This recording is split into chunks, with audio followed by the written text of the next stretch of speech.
हाँ, भगवान है।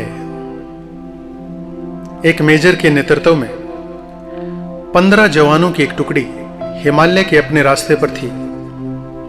बेतहाशा ठंड में मेजर ने सोचा कि अगर उन्हें एक कप चाय मिल जाती तो आगे बढ़ने की ताकत आ जाती। लेकिन रात का समय था, आसपास कोई बस्ती भी नहीं थी। लगभग 1 घंटे की चढ़ाई के पश्चात उन्हें एक जर्जर चाय की दुकान दिखाई दी, लेकिन अफसोस उस पर ताला लगा था। भूख और थकान की तीव्रता के चलते जवानों के आग्रह पर मेजर साहब दुकान का ताला तोड़वाने को राजी हो गया। खैर, ताला तोड़ा गया तो अंदर उन्हें चाय बनाने का सभी सामान भी मिल गया। जवानों ने चाय बनाई, साथ वहां रखे बिस्किट आदि खाकर खुद को राहत दी। थकान से उबरने के पश्चात सभी आगे बढ़ने की तैयारी करने लगे, लेकिन मेजर साहब को यूं चोरों की तरह दुकान का ताला तोड़ने के कारण आत्मग्लानि हो रही थी। उन्होंने अपने पर्स में से 1000 का नोट निकाला और चीनी के डब्बे के नीचे दबाकर रख दिया तथा दुकान का शटर ठीक से बंद करवाकर आगे बढ़ गए। 3 महीने की समाप्ति पर इस टुकड़ी के सभी 15 जवान सकुशल अपने मेजर नेतृत्व में उसी रास्ते से वापस आ रहे थे।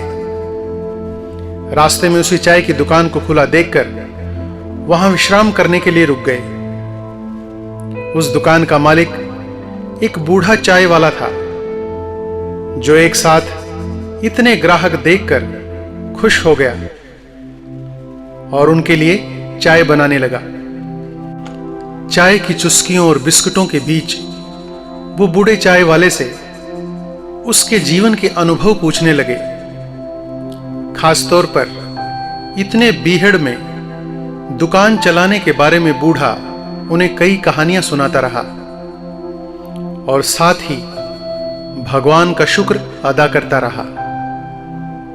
तभी एक जवान बोला, बाबा, आप भगवान को इतना मानते हो? अगर भगवान सच में होता तो फिर उसने तुम्हें इतने बुरे हाल में क्यों रखा है?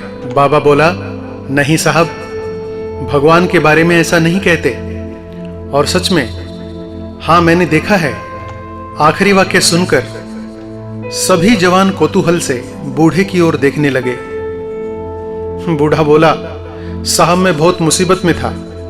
एक दिन मेरे इकलौते बेटे को आतंकवादियों ने पकड़ लिया। उन्होंने उसे बहुत मारा पीटा, लेकिन उसके पास कोई जानकारी नहीं थी, इसलिए उन्होंने उसे मार पीट कर छोड़ दिया। मैं दुकान बंद करके उसे हॉस्पिटल ले गया। मैं बहुत तंगी में था साहब, और आतंकवादियों के डर से किसी ने उधार तक भी नहीं दिया। मेरे पास दवाइयों के पैसे भी नहीं थे और मुझे कोई उम्मीद नजर आ ही नहीं रही थी। उस रात साहब मैं बहुत रोया। मैंने भगवान से प्रार्थना की और मदद मांगी, और साहब उस रात भगवान मेरी दुकान में खुद आए। मैं सुबह अपनी दुकान पर पहुंचा। ताला टूटा देखकर मुझे लगा कि मेरे पास जो कुछ भी थोड़ा बहुत धन था वो सब लुट गया। मैं दुकान में घुसा तो मैंने देखा 1000 रुपए का नोट चीनी के डब्बे के नीचे भगवान ने मेरे लिए रखा हुआ है। साहब, उस दिन 1000 के नोट की कीमत मेरे लिए क्या थी, शायद मैं बयां नहीं कर सकता। लेकिन भगवान है साहब, भगवान तो है। बूढ़ा फिर अपने आप में बड़बड़ाया।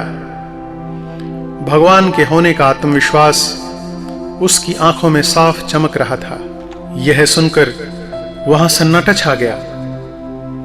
15 जोड़ी आंखें मेजर की तरफ देख रही थी, जिसकी आंख में उन्हें अपने लिए स्पष्ट आदेश था कि चुप रहो। मेजर साहब उठे, चाय का बिल अदा किया और बूढ़े चाय वाले को गले लगाते हुए बोले, हां बाबा, मैं जानता हूं भगवान है, और तुम्हारी चाय भी बहुत शानदार थी। और उस दिन उन 15 जोड़ी आंखों ने पहली बार मेजर की आंखों में चमकते पानी के दुर्लभ दृश्य का साक्ष्य किया। और सच्चाई यही है कि भगवान तुम्हें कब किसका भगवान बनाकर कहीं भेज दे, ये खुद तुम भी नहीं जानते।